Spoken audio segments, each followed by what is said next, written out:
여러분, 이 북간도가 어디인지 혹시 아시는지 모르겠습니다. 잘 북쪽. 북쪽. 2019년 3월 9일 문동환 목사님이 북간도 출신이신데 이분의 형님인 문익환 목사님은 윤동주 시인과 또 친구분이시고 근데 이제 이분이 돌아가시기 전에 CBS가 이분과 인터뷰하면서 저희 북간도의 십자가를 이제 만들게 된 거예요. 그래서 오늘 이 시간이 우리 민족과 기독교 교회 이런 부분을 가지고 말씀을 좀 나누고 싶습니다. 북간도는 간단히 소개하면 백두산 바로 윗지역입니다. 우리가 이제 만주 발해 아래고 만주에 포함되기도 하죠. 지금의 중국의 길림성, 영길, 뭐 용정, 도문 다 갔다 오셨죠? 그런 곳입니다. 우리 아시는 것처럼 거기가 조선족 자치주죠. 거기 가면은 이제 우리가 쓰고 있는 이 말이 그렇게 어색하지 않은 그런 지역이기도 하고 많은 교회들이 또 조선족 교회들입니다. 1895년 10월 8일 주권을 가진 조선이 일본 자객에 의해서 왕후가 시해되는 을미사변이 벌어집니다. 그 이후로 이제 일본이 굉장히 강력하게 조선을 압박해 왔습니다. 이런 상황에서 이제 많은 조선의 백성들이 이주하게 되는데 가장 많이 이주한 지역이 바로 그냥 압록강, 두만강을 넘어가면 있는 이 소위 간도 지역이었습니다. 네, 이 영화 속의 주인공이기도 하지만 함경북도 회령 출신이었던 김야견, 김학유, 문재린, 또 문치정, 남유원 이런 가족들이 25세대 142명 정도가 됐습니다. 이분들이 1899년 집단 이주를 합니다. 그래서 600만 평 정도의 땅을 사서 공동체를 만들고 그곳을 명동촌 동쪽을 밝힌다. 나라에 대한 어떤 꿈을 가지고 거기 이제 소위 말하면 거주촌을 세우죠. 근데 이제 점점 나라가 점점 강력하게 일본이 압박해 오면서 문제가 되기 시작하니까 더 많은 인원들이 이제 만주 쪽으로 북간도 지역을 중심으로 해서 이주하기 시작했어요. 그 중에 이상설, 여러분 아시는 것처럼 만민 소위 말하면 만국회의에 참석했던 이상설 이분께서 1906년 용정에 서전소숙이라는 일종의 학교를 세웁니다. 그리고 이제 신학문을 배급하는데 이분이 크리스찬이죠, 당연히. 이 상동교회 출신이고. 그런데 이제 이분이 1년 만에 아시다시피 만국회의에 참석하는 것 때문에 1905년에 을사늑약이 벌어지면서 만국회의의 이 부당성을 알리기 위해서 참여하는 바람에 서전서숙이 문 닫게 됐어요. 그래서 김야견 선생이 명동학교를 세우게 됩니다. 근데 이분은 유학자거든요.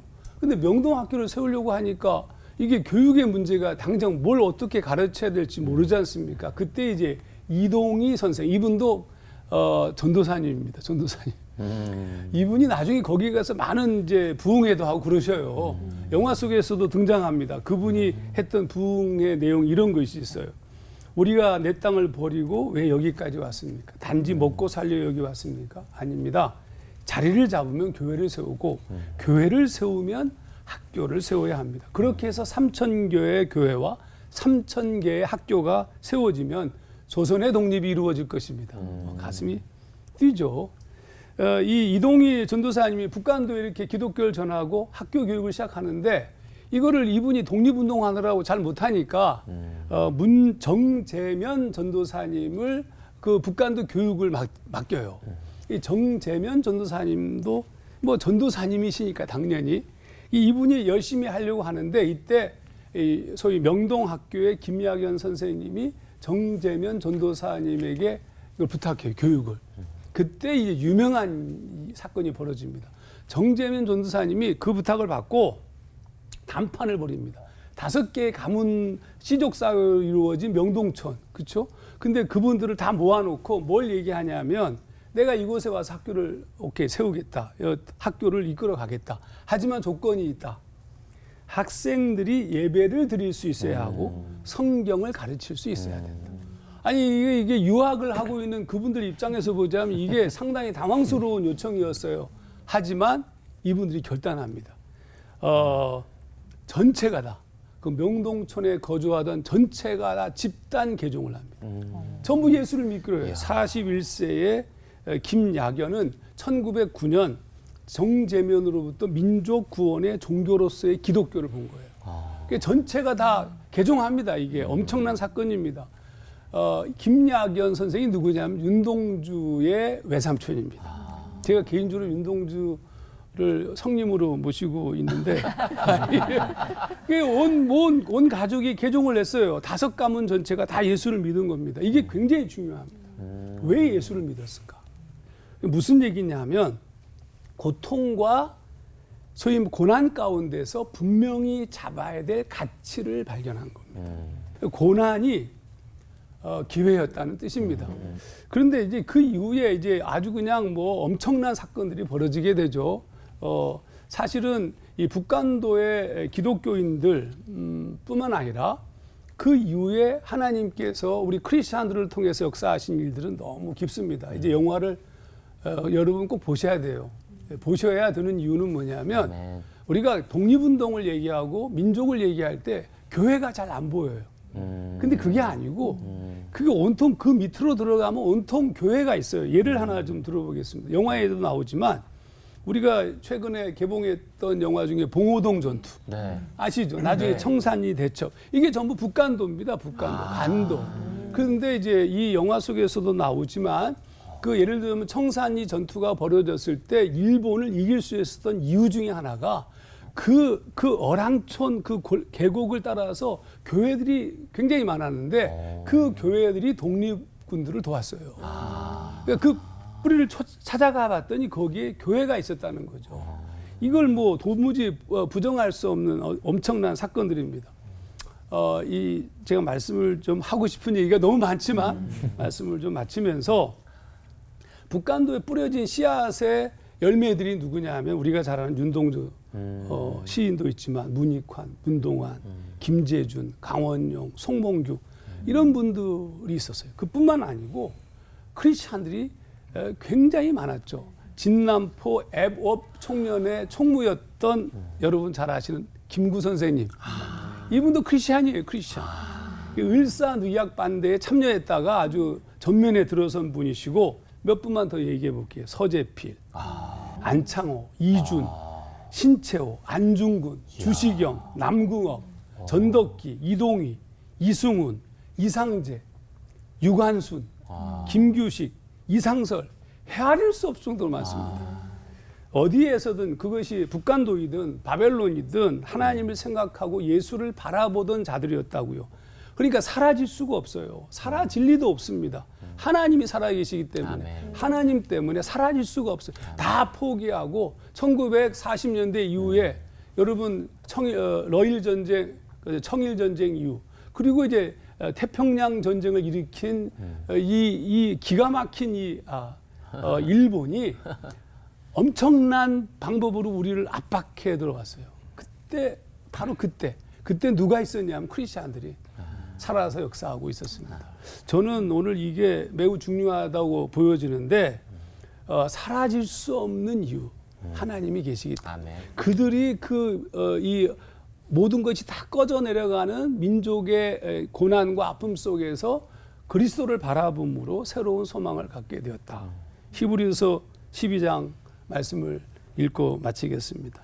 히브리서 11장은 사라질 수밖에 없는 고통의 얘기가 쓰여져 있지만 12장에는 사라지지 않는 비밀을 쓰고 있어요. 이러므로 우리에게 구름같이 둘러싼 허다한 증인들이 있으니 모든 무거운 것과 얽매이기 쉬운 죄를 벗어버리고 인내로서 우리의 앞에 당한 경주를 하며 믿음의 주요 또 온전하게 하시는 이 예수를 바라보자. 아멘. 오늘도 마찬가지입니다. 예수를 제대로 바라보는 자들, 그 부르심과 통치 앞에 바르게 서서 살아가는 자들에 의해서 세상은 희망이 시작되는 겁니다. 아멘. 잠깐 기도하겠습니다. 하나님, 우리 민족의 아픈 이야기를 잠시 살펴보았습니다. 정말 아픕니다. 하나님, 아프지만 우리가 이렇게 살아있고 지금도 희망을 갖고 있는 이유는 하나님이 살아계시기 때문입니다. 우리의 아픔을 대신하여 십자가에 못 박혀 죽으셨고 우리의 아픔을 가지고 이 땅에 오셨기 때문입니다. 하나님, 오늘 우리가 져야 될 십자가를 놓치지 않게 하시고 더 시간이 지날수록 우리의 시선을 주님께 고정하게 하시옵소서. 감사드리며 예수님 이름으로 기도하옵나이다. 아멘. 아멘.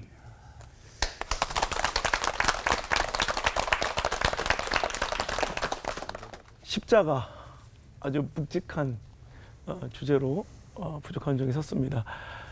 어느 순간부터 십자가라는 단어가 우리 기독교뿐만 아니라 일상 가운데서 쓰이기 시작하는 걸 봐요.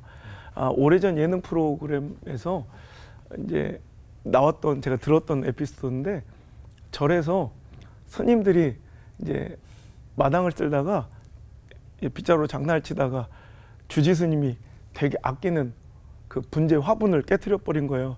이건 나 불호령이 떨어질 걸 갖고 이제 누가 이걸 고하고 용서를 구하겠느냐, 고양이 목에 방울 달듯 서로 의논하고 걱정하다가 한 막내 스님이 그 중에 제일 연장자 스님한테 그러더라고요. 이번에는 스님이 십자가를 지시죠.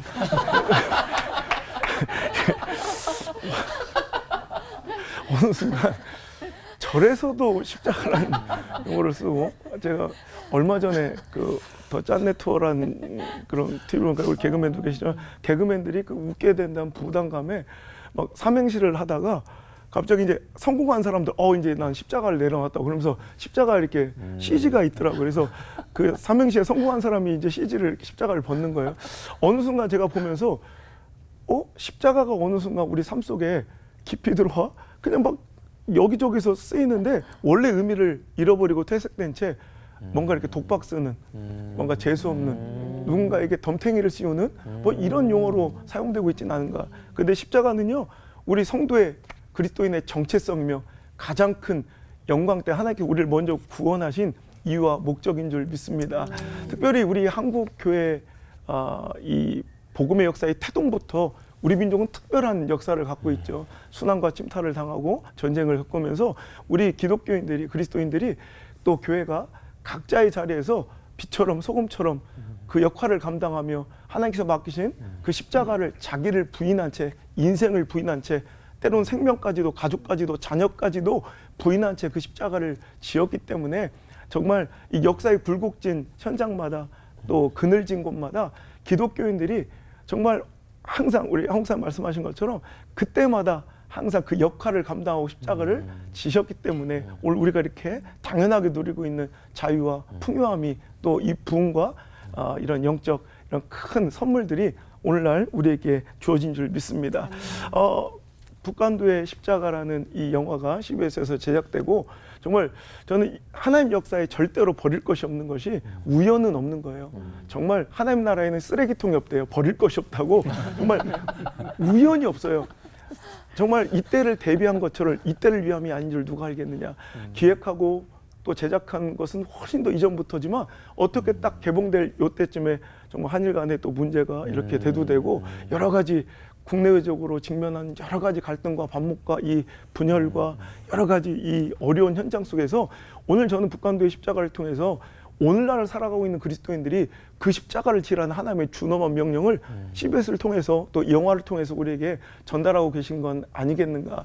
이제 그 십자가는 먼 옛날 누군가 우리하고 뭔가 DNA가 다르고 종자가 다른 엄청난 성인들이 지는 것이 아니라 누구든지 예수님을 따르려거든 자기를 부인하고 십자가를 지르라는 것처럼 오늘도 내가 져야 될, 감당해야 될 몫의 십자가를 교회가, 목사가, 성도가 질 때만이 오늘날 이 시대의 모든 문제와 어둠들이 또 걷어지고 하나님의 역사가, 그 나라가 세워지게 될 줄 믿습니다. 오늘 여러분 말씀에 제가 오늘 제목이 억지로라도 십자가를 지라라는, 아까 윤성 전사님 말씀한 것처럼 구레네 시몬은 쿨하게 멋지게 자기가 서운하고 자발적으로 십자가를 지지 않았습니다.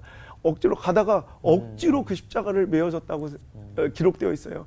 내가 자원한 것도 아니고 우리 믿음의 선배님들이 멋있게 숭고하게 지는 그 십자가도 있겠지만 때론 우리 삶에 닥치는 그 십자가, 때론 억지로라도 정말 좀 쿨하게 멋지게 쌈박하게 지면 좋겠지만 때론 안 되면 억지로라도 꾸역꾸역이라도 그 십자가를 칠 때 그 십자가는 반드시 영광이 될 것이고 아멘. 그 구레네 시몬의 아들 알렉산더 루포는 시대 이름만 되면 누구나 알 수 있는 시대적 인물이 되었고요.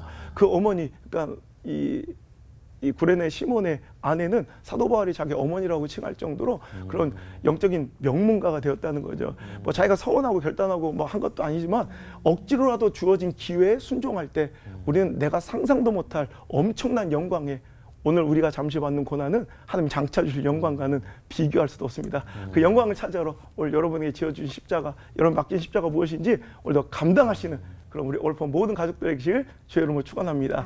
기도합니다. 하나님, 우리가 자기 감정과 물질의 유익, 육신의 편안함에 자기를 부인하지 못한 채 십자가를 내려놓으려 하고 있습니다. 포기하려 하고 있습니다.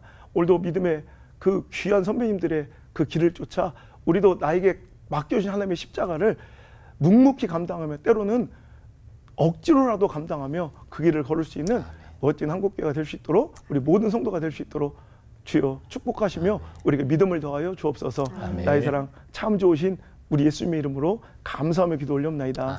아멘. 고맙습니다.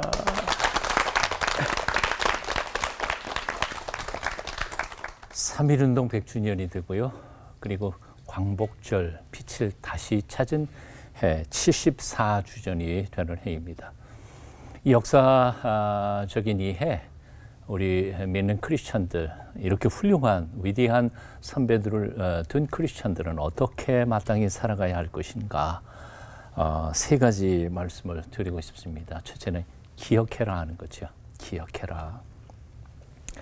시몬 선생은 이 광복, 행복의 날을 그리면서 다음과 같은 피를 토하는 시를 썼습니다. 저는 3.1절 혹은 광복절 때마다 우리 교인들 앞에 이 시를 늘 빼놓지 않고 읽습니다. 그날이 오면은 삼각산 일어나 더덩실 춤이라도 추고 한강물이 뒤집혀 용서슴 칠 그날이 이 목숨이 끊기기 전에 와 주기만 하량이면 나는 밤하늘에 나르는 까마귀와 같이 종로의 인경을 머리로 들이받아 울리오리다. 두개골은 깨어져 산산조각이 나도 기뻐서 죽사오며 오히려 무슨 한이 남으오리까. 그래도 그날이 와서 그날이 와서 6조 앞 넓은 길을 울며 뛰며 뒹굴어도 그래도 넘치는 기쁨에 가슴이 미어질 듯 하거든 드는 칼로 이 몸에 가죽이라도 벗겼어 커다란 북을 만들어 둘쳐매고는 여러분의 행렬에 앞장서오리다. 우렁찬 그 소리 한 번이라도 듣기만 하면 그 자리에서 거꾸로 져도 눈을 감겠소이다. 피를 토하는 시이죠. 사실 시몬 선생은 8월 15일 해방의 날을 맞지 못한 채 약 한 3개월 전에 옥사하고 맙니다. 종로의 인경을 머리로 받아 울리고 머리가 깨져 죽어도 한이 없을 만큼 그렇게 사무치게 그리던 그날 벅찬 가슴으로 몸에 가죽을 벗겨 북을 만들고 축하의 행렬에 앞장서겠다 할 만큼 기다렸던 그날이 바로 74년 전의 광복절이었습니다. 그날 온 2천만 동포는 강산이 떠나라고 환호했고 외쳤고 감격했고 춤을 추었고 눈물을 쏟았습니다. 하지만 이제 겨우 74년이 지난 지금 우리는 그 감격을 다 잃어버리고 말았습니다. 그리고 나라의 소중함도 차츰 잊어가고 있는 것 같은 느낌이 듭니다. 어떤 역사가는 이렇게 말했습니다. 우리가 역사를 기억하지 않으면 역사가 우리에게 과거를 기억나게 할 것이다. 굉장히 무서운 얘기입니다. 우리가 만일 뼈아픈 과거의 역사를 기억하지 않는다면 역사는 우리로 하여금 그 아픈 기억들을 다시 한번 경험하게 만들 것이라는 거지요. 그래서 기억해야 합니다. 잊지 말아야 합니다. 몰 역사는 망하는 겁니다. 아픈 겁니다. 우리 크리스찬들부터 역사의 교훈을 가슴에 새기고 다시는 잊지 않도록 기억하려고 애써야 될 줄 압니다.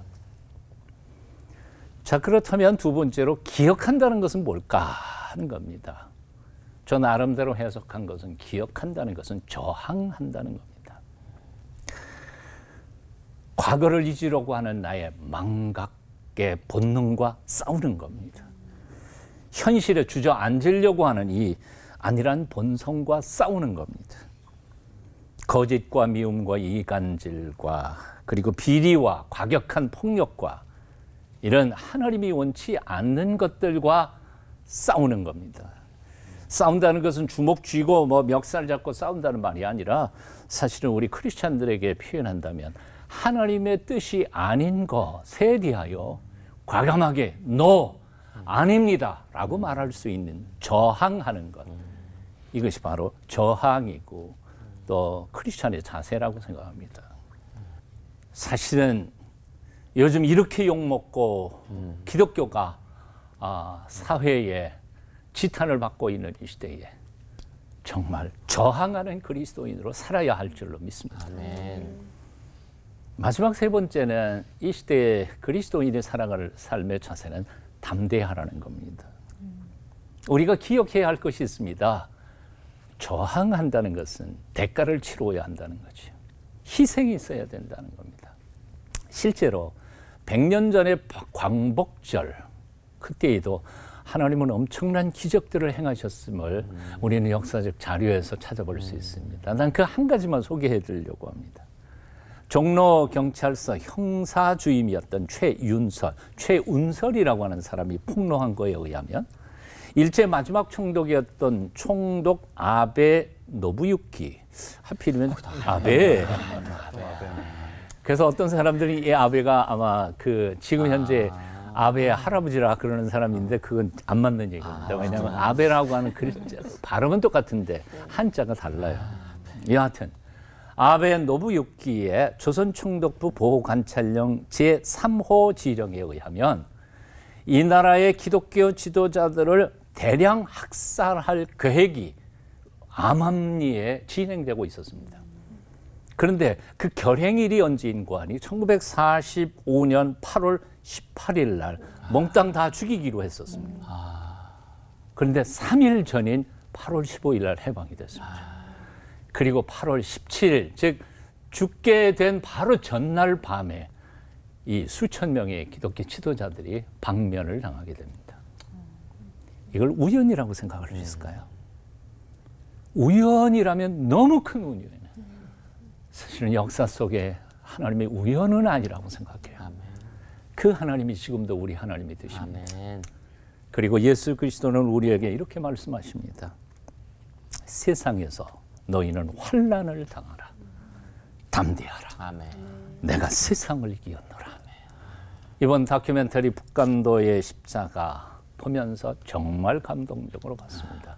목사가 된다는 것은 하고 설명한 이야기도 있고 뭐 등등 얘기 있는데 마지막 부분에 가서 우리 문동환 목사님이 남기신 마지막 말씀이 제게는 너무 감동적이었습니다. 이런 거죠.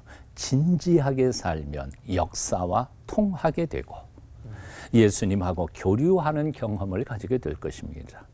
내가 영웅적으로 산 것이 아니라 역사가 나를 그렇게 끌고 갔습니다. 우리가 지금 살고 있는 것은 단순한 나의 삶이라고 생각지 않습니다. 마치 사도행전 29장을 쓰는 것처럼 하나님께서는 우리의 평범한 삶을 통하여 교회의 역사를 쓰시고 이 민족의 역사를 써가고 계신다고 생각합니다. 멋진 역사를 써가는 저와 여러분이 됐으면 좋겠습니다. 아멘. 갈라디아서 5장 1절은 이렇게 권합니다. 그리스도께서 우리를 자유롭게 하려고 자유를 주셨으니 그러므로 굳건히 서서 다시는 종의 몽에를 매지 말라. 기도하겠습니다. 역사를 통해 우리를 훈련하시고 성숙시키시는 하나님, 이 역사의 한복판에서 우리가 해야 할 일을 할 수 있도록 믿음과 지혜와 결단력과 용기를 주시옵소서. 예수님의 이름으로 기도합니다. 아멘. 아멘.